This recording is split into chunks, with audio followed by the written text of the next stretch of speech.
আজকে আমি বানিয়ে নিলাম বাঙালির অত্যন্ত জনপ্রিয় একটি খাবার লাউ চিংড়ি। লাউ চিংড়ি সবাই বানাতে জানো, যে যার মতন করে বানাও। তো দেখো আমি কিভাবে বানিয়েছি। ফার্স্ট আমি দেখো চিংড়ি মাছগুলো ভেজে তুলে নিলাম। আমি এরকমভাবে ভেজে নিলাম। হ্যাঁ, রান্নাটি অবশ্যই সর্ষের তেলে হবে।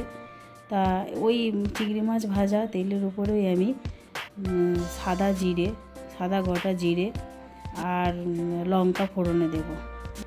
আমি এখানে কাঁচা লঙ্কা দিলাম, কাঁচা লঙ্কা ফোড়নে দিয়ে দিলাম। তো আমি লাউটাকে দেখুন এরকমভাবে আমি কুচিয়ে রেখেছি।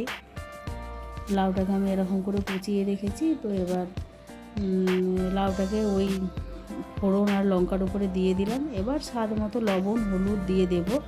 তো দিয়ে দেওয়ার পরে একটু নেড়ে চেড়ে লাউটাকে ঢাকা দিয়ে রেখে দিতে হবে। লাউ থেকে তো প্রচুর জল বেরোবে, তো ওই জলেই লাউ সেদ্ধ হয়ে যাবে। কিছুদিন 15-20 মিনিট ঢেকে রাখবো, মাঝে মাঝে আমি নেড়ে দেবো। তো এরকম করে 15 থেকে 20 মিনিট আমি লো টু মিডিয়াম ফ্লেমে মাঝে মাঝে নেড়েছি, ঢেকে রেখেছি।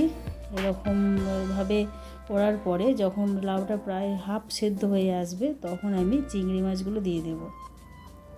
এই যে দেখুন লাউয়ের জলটা প্রায় টেনে নিয়েছে।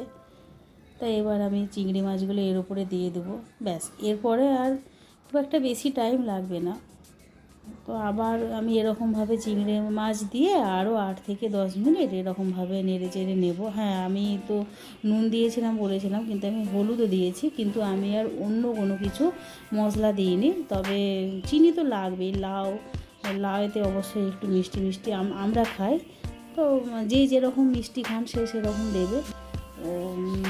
আর আমি শুধু ফোড়নে জিরে আর লঙ্কা দিয়েই বানিয়েছি। অনেকে অনেক রকম মশলা দেয়, আমি কিন্তু কোনো কিছু মশলাই অ্যাড করিনি। তা দেখুন এরকমই হয়েছে ফাইনাল লুকটা। আপনারা দেখে বলুন কেমন হয়েছে। আমি বানিয়ে খেয়েছি, খেতে ভালোই হয়েছিল। তো আমার কাছে ধনেপাতা ছিল না। আপনারা অবশ্যই ধনেপাতা থাকলে দেবেন, তাতে আরও স্বাদ ভালো হবে, দেখতেও ভালো লাগবে। Thank you. আমার ভিডিওটি দেখার জন্য আপনাদেরকে অসংখ্য ধন্যবাদ।